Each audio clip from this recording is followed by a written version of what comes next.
गुरुर्ब्रह्मा स्वयं साक्षात् सेव्यो वन्द्यो मुमुक्षुभिः नो द्वेजनीय एवायम् तत्त्वज्ञेन विवेकिना।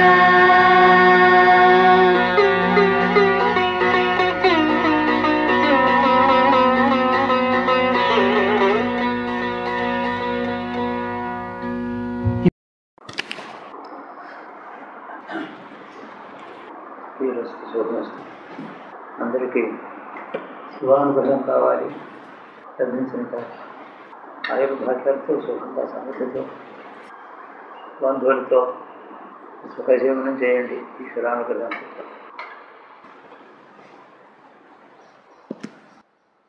భారతదేశం యొక్క గొప్పదనం ఏమిటంటే ఏ విషయం రహస్యంగా దాచుకోలేదు. జరిగిన తప్పులు, మోసాలు, పెద్దవాళ్ళు చాలా పెద్దవాళ్ళు చేసినటువంటి తప్పులు కూడా స్పష్టంగా పురాణంలో రాశారు. ఎందుకంటే మా దేశం గొప్పదని, మా దేశంలో అందరూ గొప్పవాడని ప్రచారం రాసుకోలేదు. పురాణంలో చాలా స్పష్టంగా రాశారు. చక్రవర్తి చేసిన మహాపాపాల గురించి రాశారు, బ్రాహ్మణులు చేసిన పాపాల గురించి రాశారు. ఎవరిని గురించి ఉత్కర్షగా రాసుకోలేదు. అది గొప్ప విషయం. వేదవ్యాసుల యొక్క గొప్పతనం అంతా పురాణంలో అవతలవాడు ఎంత గొప్పవాడైనా సరే ఉన్నది ఉన్నట్టుగానే రాయడు. ఇంకో విషయం ఏంటంటే మహాత్ముడైనటువంటి భీష్ముడు అంటాడు, మహాత్ముడైనటువంటి ద్రోణాచార్యుడు అంటాడు. ఆ మాట అంటాడు, వాడు మహాత్ములే అమాండిదే, కానీ పాపం చేశారు, ఈ తప్పు చేశారు. కానీ తనేమి వాడు చూడండి ఎంత చెడ్డవాడు అనేది అన్నాడు. చదువుకుని మనం గ్రహించాలి. రచనలో రచయిత తన మాట ఎక్కడ చెప్పకూడదు, తనేమి అనకూడదు. ఉన్న విషయమే రాస్తే చదువుకున్న వాడికి తెలుస్తుంది, వాడే అంటాడు. నేను ఎందుకు రాయాలి, నేనేమీ దాచడం లేదు. ఉన్న విషయం రాసినవాడు వాడు బ్రాహ్మణుడే, చాలా గొప్పవాడే, బాగా వేదాంతం చదువుతున్నవాడు, మహాస్త్రం సంపాదించాడు, బ్రహ్మాస్త్రం అన్నీ వచ్చే అతడికి. మరి భోగాలు ఏం లేవు, సామాన్యమైన జీవనం జీవిస్తున్నాడు. అన్ని విషయాలు గొప్పవే. పని ఇలా జరిగింది.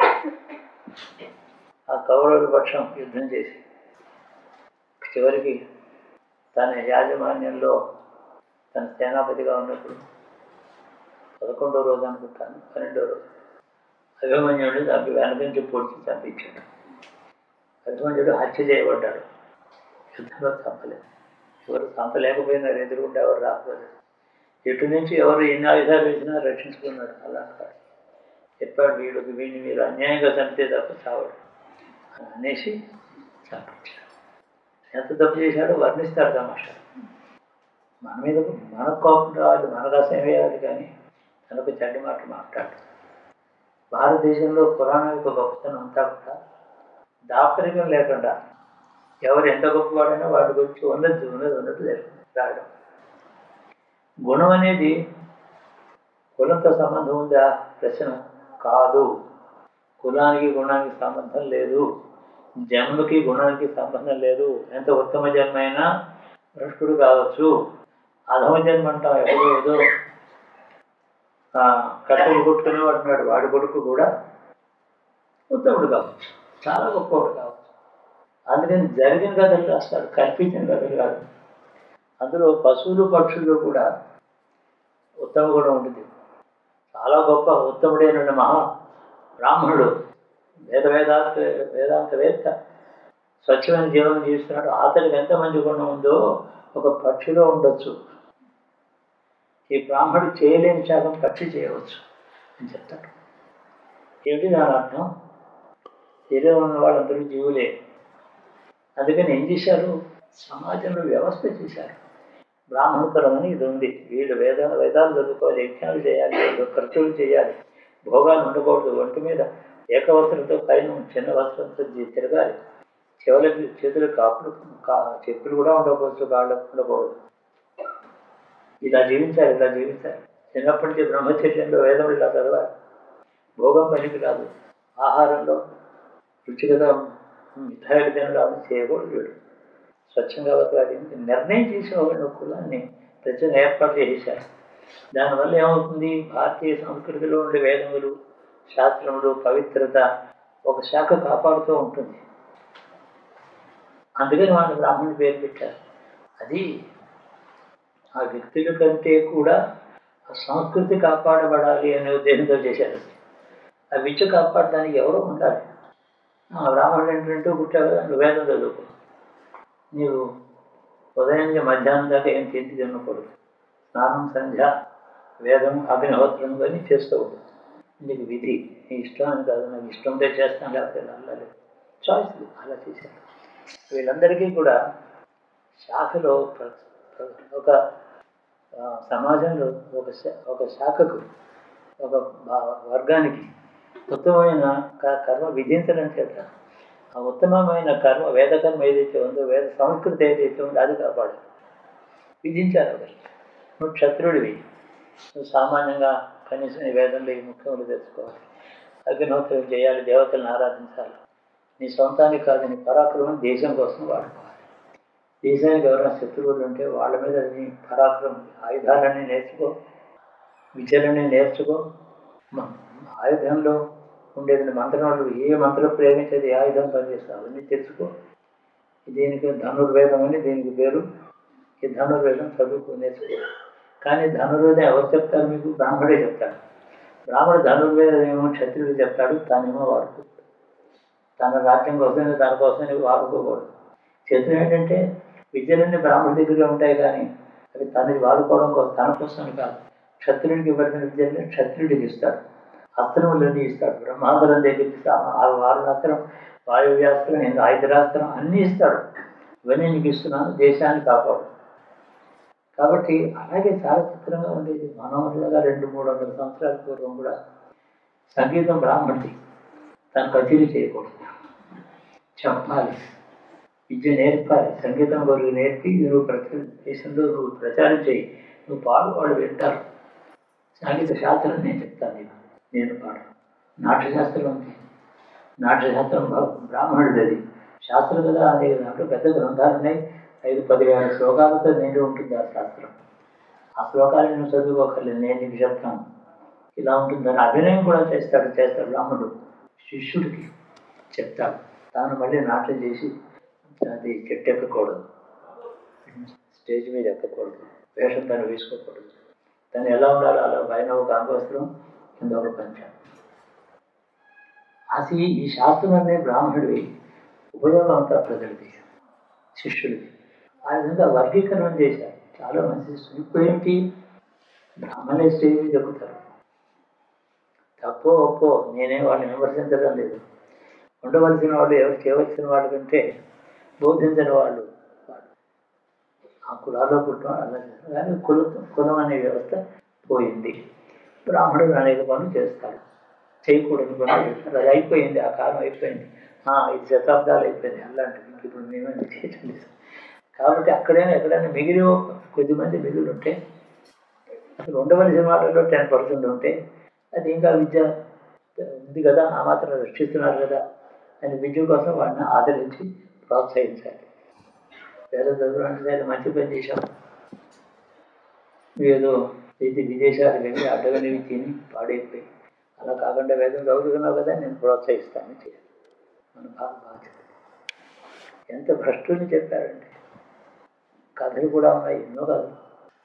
ఒక బ్రాహ్మణుడు భ్రష్టుడైపోయినాడు, మాంసాహారం తినడం మొదలుపెట్టాడు, అగ్నిహోత్రాన్ని వదిలిపెట్టాడు. అటవికుల దగ్గరికి వెళ్ళి, అడవిలో ఉండే వాళ్ళ దగ్గరికి, బోయే వాళ్ళ దగ్గరికి వెళ్ళి వాడితో పాటు తను కూడా పక్షుల్ని పశువుల్ని చంపి అవేమో ఊర్లో అమ్మి ఆ డబ్బుతో జీవించడం మొదలెట్టాడు. వాడు చేయని తప్పు లేదు. అయితే తను చేస్తే తప్పు, పోయేవాడు చేస్తే వృత్తి. ఎంత తేడా ఉంది.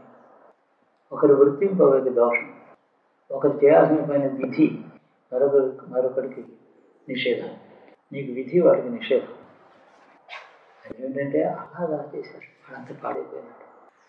పాడైపోతే ఒకరు వాడు కథ చెప్తాడు. చాలా దేశం అంతా తిరిగి కలిసిపోయాడు. పెద్ద గాలి వాన వచ్చింది, కింద పడిపోయినాడు. ఏం చేయాలో చెట్టు కింద చేరాడు. వాన తగ్గింది, చలి బాగా ఉంది, చలితో వణుకుతున్నాడు, ఆహారం దొరకలేదు. అక్కడ ఒక ఊళ్ళో పక్షి ఉంది. భర్త భార్య వాళ్ళు. భర్తను అంటుంది, చూడండి ఆ బ్రాహ్మణుడు వాడు భ్రష్టుడే పాడైపోయినాడు. ఎవడైతే మనకి ఆకలితో చచ్చిపోతున్నాడు, చలితో బాధపడుతున్నాడు, చలితో మనం ఏం చేస్తాం? సరే ఎండు పొలాలు అన్నీ తీసుకొచ్చి వంట చేస్తే వాడికి చలి తగ్గుతుంది కదా చేసి. పాపం ఆడపక్షి మగపక్షి ఇది రెండు వెళ్ళి ఎండు పొలాలు అన్నీ తీసుకొచ్చి దానికి నిప్పంటించి చలి కాసుకోమని వాడి దగ్గరికి వెళ్ళి. చలి తగ్గింది వాడికి. ఆ పక్షిగా ఉంటాడు, నీ దేవలో చలి తగ్గింది, నాకు చాలా బాగా పెద్ద మంట చేశావు, ఆకలి చచ్చిపోతున్నాను, ఆకలితో ఉన్నాను. ఆకలితో ఏం చేస్తుంది? ఎక్కడా లేదు. భార్యాభర్త మాట్లాడుకున్నారు. భార్య ఏం చేసిందంటే, నేను అగ్నిహోత్రులో పడిపోతాను, నన్ను నువ్వు తీర్మంది. అగ్నిహోత్రులో పడిపోయింది. భార్య ఎప్పుడైతే పడిపోయిందో నేను మాత్రం ఎందుకు ఉండాలి? నన్ను కూడా ఈ బ్రాహ్మణుడు తింటాడు కదా, నా భర్త కూడా అందులో పడిపోయాడు. అంతే చచ్చిపోయిన తర్వాత రెండు పక్షులు ఆత్మాహుతి చేసుకుని బ్రాహ్మణుడు తినేశాడు. కానీ వాడికి అనిపించింది వీళ్ళు ఇందుకు త్యాగం చేశారని వాడికి బుద్ధి పుట్టదా అని అనిపించలేదు. వాడు ఇంకా పాపం చేద్దామని వాడి దృష్టిలో ఉన్నాడు. అప్పుడు లోపల భగవంతుడిదే వాడికి కలిగింది, ధర్మదేవత కలిగింది. ధర్మదేవత వచ్చి ఆ రెండు పక్షులు జీవులు ఉన్నాయి కదా, ఆ జీవాత్మని ఉత్తమ లోకాన్ని తీసుకెళ్ళాడు, ఇంద్రలోకాన్ని తీసుకెళ్ళాడు. ఆ పక్షులు జీవాల్ని అప్పుడు తెలిసింది, ఓహో త్యాగం అంటే ఇది. అవి వాటి శరీరం వాటికి ఎందుకు పనికిరాదు అని చెప్పి తెలుసుకుని నాకు ఇచ్చాయి. వీటికి దేవలోకం వచ్చింది, దేవతలు వచ్చి తీసుకెళ్ళారు నా కళ్ళ ముందర. నేను ఇంత భ్రష్టున్నయ్యాను, నా గతి ఏమిటి అని ఆలోచించుకొని తిన్నగా ఇంటికి వెళ్ళకుండా ఎక్కడికో వెళ్ళిపోయి అది ఒకటి అరణ్యాలు గురించి తపస్సు చేయడం మొదలెట్టాడు. అంటే ఆ పాడైపోయిన బ్రాహ్మణుడికి ఈ పక్షి గురువు. పక్షి జ్ఞానబోధ చేసింది, ఈ పక్షి రక్షించింది, తను తాను రక్షించుకుంది. తనేమో ఉత్తమ లోకాలకు వెళ్ళింది, వీడిని బాగు చేసి గురువుగా బోధ చేసింది. ఇందులో బ్రాహ్మణుడు కదా చాలా గొప్పవాడు నాకు చెప్పటం లేదు, పక్షి కదా నీచం అని చెప్పటం లేదు. అంటే విశేషం ఏంటంటే జీవుడు ఎవరైనా కావచ్చు, ఆ జీవుడికి ఎటువంటి ఉత్తమ లక్షణమైనా ఉండొచ్చు. కాబట్టి శరీరం చూసి కులం చూసి తల్లిదండ్రులు ఎవరైనా తెలుసుకొని దాన్ని బట్టి వాడిని గౌరవించడం కాదు. ఎవడైనా ఎక్కడైనా ఎంతవాడైనా కావచ్చు, ఎంతైనా పతనం కావచ్చు ఎవడైనా. ధర్మం ఇలా ఉంటుంది. ధర్మం ఇది కథ, ఎవరి కథ ఇది? ధర్మం కథ. ధర్మం యొక్క గాథ ఇలా ఉంది. ధర్మాన్ని అనుసరించిన వాడు సామాన్య పక్షి కూడా ఇంద్రలోకానికి వెళ్ళారు. బ్రాహ్మణుడికి పుట్టి వాడికి గురువు అయ్యారు వీళ్ళు త్యాగం చేసి. కాబట్టి ఎవరు గురువు, ఎవరు శిష్యుడు, ఎవరి బాగు చేస్తాడు, ఎవరు కూడా మార్చగలడో, తాను అనుసరించి ఇంకోటి మార్చగలడో అతను నిజమైన గురువు. ఇలాంటి గాథలు భారతంలో ఉన్నాయి, పురాణాల్లో చాలా కథలు ఉన్నాయి. అవన్నీ మనకు బోధ చేద్దాం. అంటే ఆర్షధర్మం పక్షవాతం లేకుండా ఒకడు గొప్పవాడు, ఒకటి చిన్నవాడు, ఒకటి శాశ్వతంగా నీచుడు వాడు, వీడు చాలా గొప్పవాడు, అలా మాట ఎప్పుడు వాడలేదు. ఎవరిని గురించి చెడ్డబాట కులంతో కానీ దాంతో కానీ అధమైన జన్మలో కానీ అంటే ఎక్కడో నీచం చాలా కష్టపడి దొంగతనం చేసి పోషించాడు ఒకడు భార్య ప్రత్యేక. వాడి కొడుకు మళ్ళీ ఉత్తముడు కావచ్చు. ఆ దొంగ కూడా చివరి గడియల్లో పారిపోవచ్చు. ఆ చివరి గడియల్లో ఆ దొంగ కూడా కాశీ వెళ్ళి గంగలో పడి చచ్చిపోవచ్చు చేసిన పనికి. కొడుకు జ్ఞాని కావచ్చు. చాలా విచిత్రం. జీవుడికి ఎన్ని కర్మకి గుణం, జీవుడు కర్మ గుణం వచ్చే నీచం. ఎవరు అందరికీ కూడా అన్ని దారులు ఓపెన్గా ఉన్నాయి. ఎవరైనా ఏ మార్గాలైనా ఎవరైనా వెళ్ళవచ్చు. నిషేధాలు లేవు, విధులు లేవు. విధులు ఉన్నాయి, బాగా ఉండమని విధించారు కానీ ఇంకేం చెప్పలేదు. ఇలాంటి ధర్మం ఆర్షధర్మం. ఇది భారతీయ ధర్మం. భారతీయ ధర్మం యొక్క గొప్పతనాన్ని గురించి నేను చెప్తున్నాను. ఈ ధర్మాన్ని ఊరిగా మనం కొంచెం తెలుసుకుంటే చాలు. మనకి తెలియకుండా ఆ కథ వింటే లోపల మనకి ఏదో పరివర్తన జరుగుతుంది, ఏదో ఉత్తమమైన లక్షణ కలుగుతుంది, చిన్న విలువ పెరుగుతుంది లోపల. ఆ గాథలు అటువంటి ఆ గాథలన్నీ నిజం సత్యం కాబట్టి కల్పించిన నవలలు కావు అవి నిజంగా జరిగాయి. ఎంతోమంది చరిత్రలు నాడీజం కూడా అంటాడు వాడు. ఓ నక్క ఇలా కథలు చెప్తే చాలా ఉంటాయి. చెప్పాలని నాకు అనిపిస్తుంది చాలా కథలు. పూర్వం బాగా అన్ని పేర్లు అన్ని జ్ఞాపకం అన్ని ఏ పేజీలు ఎక్కడ ఉండేది కూడా జ్ఞాపకం ఉండేది. ఇప్పుడు ఆ జ్ఞాపకం ఏం లేదు. నడక కూడా పాడైపోయింది. పూర్వం కాళ్ళతో నడిచేవాడిని ఇప్పుడు చేతులతో నడుస్తున్నాడు. చాలా న్యాచురల్, చాలా బాగుంది. దానికి ఏం విచారించక్కర్లేదు, హాయిగా ఉంది. చేతులతో కాదు, అది నా ఫర్నిచర్ ఉంది, గోడ ఉంది, అది కూడా నాకు సహాయం చేస్తుంది. కాబట్టి ఫర్నిచర్ కూడా చాలా గొప్పది, గోడ కూడా చాలా గొప్పది. చేయిస్తాడు మా రాఘవేంద్ర, అది కూడా చాలా గొప్పది. ఎవరో ఇస్తున్నారు, ఎవరైతే నడుస్తుంది కదా. అందుకని నేను కాదు, నేను వాళ్ళకి సమస్య, కానీ నాకు సమస్య ఏం లేదు. వాళ్ళకి సమస్య, వాళ్ళు కష్టపడాలి, వాళ్ళు చేసుకోవాలి, అలా అయిపోయింది. కాబట్టి లోకంలో విచారం ఏం లేదు, అన్ని జ్ఞాపకం ఉండే పూర్వం. అప్పుడు ఏదో పేరుతో జ్ఞాపకం వచ్చాయి పూర్వం. ఈ పక్షి పేరు కూడా చెప్తాడు, ఆ బ్రాహ్మడి పేరు కూడా చెప్తాడు. కాబట్టి ఎన్నో విచిత్రం లేని కథలు భారతీయులు సంస్కృతి పురాణంలో చెప్తాను. కథలు ఎందుకు చెప్తున్నారంటే ధర్మం అని చెప్పడం, ధర్మ బోధ చేస్తాను. ప్రతి గాథ, ప్రతి కథ అవన్నీ నిజమైన కథలు, కల్పించినవి కాదు. కల్పించిన కథలు కూడా చాలా బాగుంటాయి. అమ్మ నాకు చాలా చిన్నప్పుడు కథలు చెప్పేది. నాకు 3 ఏళ్ళప్పుడు రోజు ఒక కథ చెప్పేది. మధ్యాహ్నం 3 గంటలకి ఆవిడ గదిలోకి పెడతాం మేము. 3 నుంచి 4 దాకా 1 గంట. ఇలా ఆవిడ రూమ్లోకి మేము మామూలుగా వెళ్ళకూడదు, 3 గంటలు పెడతాం. అప్పుడు కథ చెప్తుంది ఆవిడ. కుర్చీలో గురించి ఎదురుగుండా కూర్చోవాలి, దగ్గర తీసుకోవడం, ముద్దులు పెట్టడం అలాంటివి ఏం లేవు. రూలే స్ట్రిక్ట్గా ఉండేది. అన్నం తిన్నావా, అన్నంలో ఏం తిన్నావు అని అడుగుతుంది. ఆవిడ ఏం తిన్నామని అడుగుతుంది కాబట్టి వంకాయ కూర అది పెట్టుకోవాలి. 3 ఏళ్ళకే అన్ని రూల్స్, చాలా రెగ్యులర్ రూల్స్. నీకు కథ చెప్తాను ఇవాళ అంటే ఓ ఊళ్ళో గ్రామంలో చాలామంది, ఆ కథ ఒకటి జ్ఞాపకం వచ్చింది ఇప్పుడు, అదే చెప్తున్నాను నేను. చాలా మంచి వాళ్ళందరూ ఉన్నారు. చాలా 5-10 గ్రామాలు, ఎవరు కూడా చాలా మంచి వాళ్ళు బతుకుతున్నారు. వాళ్ళు ఏదో వ్యవసాయం చేసి తోటలు పెంచి గడ్డి కూడా కోసి పశువులు కానీ. వాళ్ళకు వర్షాలు లేకుండా పోయింది. ఓ సంవత్సరం వర్షం లేదు, ఇంకో సంవత్సరం కూడా వర్షాలు రాలేదు. పంటలు ఎలా పండుతారు మరి? కాబట్టి ఊరు చివరి దూరంగా పాతకాలపు శివాలయం ఉంటుంది. ఓ బ్రాహ్మణుడు చెప్పాడు, ఆ శివుడికి అభిషేకం చేయండిరా, వర్షాలు వస్తాయి, మీ ఇంట్లో దాచుకున్న నీళ్లు తీసుకెళ్ళిపోయండి. అంటే ప్రతి వాళ్ళ ఇంట్లో ఉండే చిన్న పాత్రలు నీళ్ళన్నీ తీసుకొని ఆ శివుడి మీద పోయడానికి బయలుదేరాడు. ఒక 5 ఏళ్ల పిల్ల పుట్టింది. అది ఇంట్లో, అది కూడా చిన్న గిన్నెతో పట్టుకుంది, కానీ అది వాళ్ళ అక్కకి ఇచ్చేసేసి, నువ్వు మోసుకో, నువ్వు తీసుకురా, నాకు వేరే పని ఉందని చెప్పి ఇంట్లో ఎక్కడో పాత గొడుగు ఉంది, ఆ గొడుగు తీసుకు బయలుదేరింది. 5 ఏళ్ల పిల్ల అంటే గొడుగు ఎందుకే, నీళ్ళు కదా మోయాలి, దేవుడి మీద పోయాలి కదా. అంటే దేవుడి మీద పోయగానే వర్షం వస్తుంది కదా, తడుస్తాం కదా, అందుకని ఆ దేవుడికి నీళ్లు పోయగానే వర్షం వస్తుందిట. అదే దాని నమ్మకం. అన్నప్పుడు నవ్వారు. అమాయకురాలు, దానికి తెలియదు కదా అన్నారు. సరే వెళ్ళారు, అందరు నీళ్లు పోసారు. ఆ పిల్ల కూడా కాస్త నీళ్లు అందులో పోసారు. పోయగానే ఈశ్వరుడు సంతోషించాడు ఆ పిల్ల నమ్మకాన్ని. గుడిలోంచి బయటికి రాగానే 2000 మంది తడిసిపోయి భయంకరమైన వర్షం వచ్చింది. అది మాత్రం గొడుగేసుకుని తడవకుండా. ఇలాంటి కథలు రోజు ఒకటి చెప్పేది మా అమ్మ. కల్పించి ఉండొచ్చు, కానీ అంత విశ్వాసం నీకుంటే వీరందరూ నీళ్లు పోయడం చేత వర్షం రాలేదు, ఆ పిల్ల గొడుగు పట్టుకోవడం చేత నమ్మకం వల్ల వచ్చింది వర్షం. అంత వర్షం పెట్టు.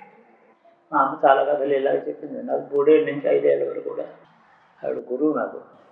కాబట్టి కథలు ఎప్పుడు భారతదేశంలో పురాణంలో కథ అయినా, పెద్దవాళ్ళు చెప్పిన కథలైనా బోధ ఉంటుంది, ధర్మం ఉంటుంది. అందువల్ల మనం ఆ దృష్టితో ఉంటే ఆ కథలు చదువుకుంటుంటే మనలో ఏదో మనకి తెలియని మాకు ఏదో వస్తుంది. మనకే తెలియదు ఎలా 10 ఏళ్ళ తర్వాత ఆ మనిషి కాదు, మార్పు వచ్చింది, మారిపోయాడు. చాలా చిత్రమైనటువంటి విజ్ఞానం కలుగుతుంది లోపల, వెలుగు వస్తుంది లోపల. ఆ వెలుగు వల్ల మనిషి లోపల వెలుగుతో ప్రపంచాన్ని చూడాలి, బయట ఉన్న వెలుగుతో చూడటం కాదు. మన లోపల ఉన్న వెలుగుతో, అంటే టార్చ్ లైట్ వేసి వస్తువుని ఎలా చూస్తామో అంతఃకరణలో ఉండేటువంటి జ్ఞానం అనే వివేకం అనే వెలుగుతో ప్రపంచాన్ని చూడాలి. అది ధర్మం, అది ఆర్షధర్మం. శుభం భూయాత్, శుభం భూయాత్.